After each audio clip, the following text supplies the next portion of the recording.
নতুন আরেকটা ডেইলি ব্লগে সবাইকে আমন্ত্রণ জানাচ্ছি। আশা করি সঙ্গেই থাকবেন। আসসালামু আলাইকুম। আশা করি সবাই ভালো আছেন। আমি আলহামদুলিল্লাহ ভালো আছি। আজকে খুবই মজার একটা রেসিপি নিয়ে চলে আসলাম। আর এত মজার যে একটা রেসিপি তৈরি করা যায় এরকম একটা জিনিস দিয়ে, সেটা আমি আগে কখনোই জানতাম না। তো আজকে হচ্ছে আমি কাঁচা কলার খোসা ফেলে দিব না, এই কাঁচা কলার খোসা দিয়ে আমি সেই মজার রেসিপিটা তৈরি করব। তো এখানে আমি 3টা কাঁচা কলা নিয়েছি, আর কলাগুলোকে আমি পিস পিস করে কেটে নিয়েছি। তো কলাগুলো পিস করে কেটে নিয়ে আমি কলাগুলো খুব ভালো করে ধুয়ে পরিষ্কার পানিতে কলাগুলো আমি এখন সিদ্ধ করে নিব। ইতিমধ্যে কিন্তু কলাগুলো সিদ্ধ হতে শুরু করেছে, আর এদিকে কলাতে কিন্তু বলক চলে আসছে, আর কলার কালারটাও কিন্তু চেঞ্জ হয়ে গেছে। কলাটা কিন্তু সিদ্ধ হয়ে গেছে, আর পানিটাও কিন্তু অনেকটাই কমে আসছে। এই পর্বে পুরা পানিটা টেনে নেওয়ার পর এবারে হচ্ছে আমি কলাগুলো যখন ঠান্ডা হয়ে যাবে তখন হাত দিয়ে কলার খোসাগুলো আমি ছাড়িয়ে নিচ্ছি।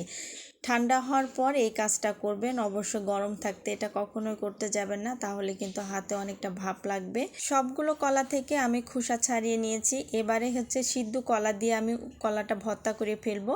আর এখানে হচ্ছে কড়াইতে আমি পরিমাণ মতো একটু তেল দিয়ে দিলাম। তেলের মধ্যে হচ্ছে আমি কিছু শুকনা মরিচ ভেজে নিব, কারণ হচ্ছে এই ভর্তাতে কিন্তু আমি একটু ঝালের পরিমাণটা একটু বেশি দিব, কারণ এই ভর্তাটা একটু ঝাল ঝাল করে করলে বেশি মজার হয়।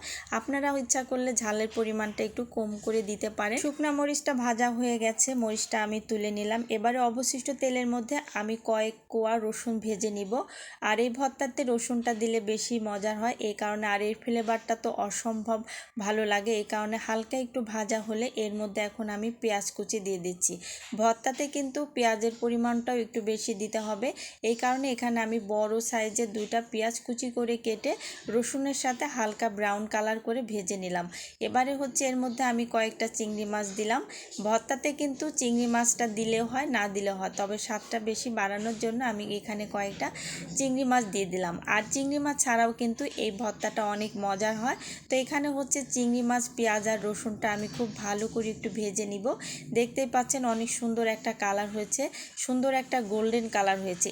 এবারে এর মধ্যে কলার খোসাগুলো দিয়ে দিচ্ছি। কলার খোসাগুলো সিদ্ধ করার পর আমি একটু ছোট ছোট করে টুকরা করে নিয়েছি, যাতে ভাজতে সুবিধা হয়। সবগুলো উপকরণ একসাথে খুব ভালো করে ভেজে নিতে হবে। সবগুলো উপকরণ একটু ভালো করে ভাজা ভাজা করে নিলে ভর্তাটা কিন্তু বেশি মজার হবে। এই পর্বে এখানে আমি ভাজা মরিচগুলো দিয়ে দিচ্ছি। সবগুলো উপকরণ আবারও একটু ভালো করে ভেজে নিতে হবে।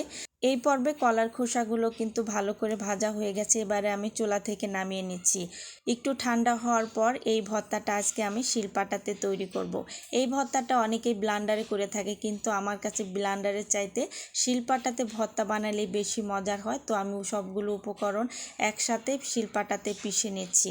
আমি সবসময় যে কোনো ভর্তা এই শিলপাটাতেই করে থাকি, বিশেষ করে এই ধরনের কোনো ভর্তা বানালে। আর বাকি অনেক ভর্তাই আমি হাতে তৈরি করে থাকি।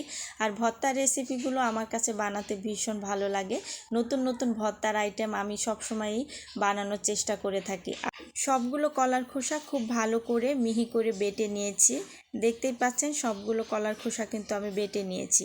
এবারে একটি কড়াইয়ের মধ্যে পরিমাণ মতো সরিষার তেল দিয়ে দিলাম। তেলটা গরম হওয়ার পর এর মধ্যে আমি সামান্য পরিমাণ কালিজিরা দিয়ে দিলাম। আর এই ভর্তাতে কিন্তু কালিজিরাটা দিলে সুন্দর একটা ফ্লেভার আসে, খেতে ভীষণ ভালো লাগে। আর সামান্য পরিমাণ হলুদ দিয়ে দিলাম ভর্তার কালার আসার জন্য। আর স্বাদ অনুযায়ী লবণও দিয়ে দিলাম। একটু নেড়ে চেড়ে মিশিয়ে দিয়ে হালকা একটু ভেজে নিব। এবারে এর মধ্যে আমি বাটা কলার খোসাগুলো দিয়ে দিব। কলার খোসাটা দেওয়ার পর খুব ভালো করে তেলের সাথে মিশিয়ে দিতে হবে। একটু সময় নিয়ে বারে বারে নেড়ে চেড়ে ভেজে নিতে হবে। একটু বারে বারে নাড়াচাড়া করতে হবে যাতে নিচ থেকে লেগে না যায়। আর এই ভর্তাটা যদি নিচ থেকে লেগে পুড়ে যায় তাহলে কিন্তু খেতে ভালো লাগবে না। দেখতেই পাচ্ছেন সুন্দর একটা কালার হয়েছে, আর খেতে তো ভীষণ মজা হয়েছে। যে একবার এই ভর্তার রেসিপিটা খাবে সে কিন্তু বারবারই খেতে চাইবে। আর বাসার সবাই তো খুবই পছন্দ করবে। আশা করি আপনাদের সবার কাছে এই রেসিপিটা ভালো লেগেছে। গরম গরম ভাতের সাথে এই ভর্তাটা কিন্তু ভীষণ মজা লাগে। আশা করি আপনাদের কাছে ভালো লাগবে। আজকের ভিডিও যদি ভালো লাগে তাহলে অবশ্যই একটা লাইক দিবেন। আর আমার চ্যানেলে নতুন নতুন ভিডিও পেতে হলে আমার চ্যানেলটি সাবস্ক্রাইব করবেন। আবারও কথা হবে অন্য কোনো নতুন ভিডিওতে। সেই পর্যন্ত সবাই ভালো থাকবেন। আল্লাহ হাফেজ।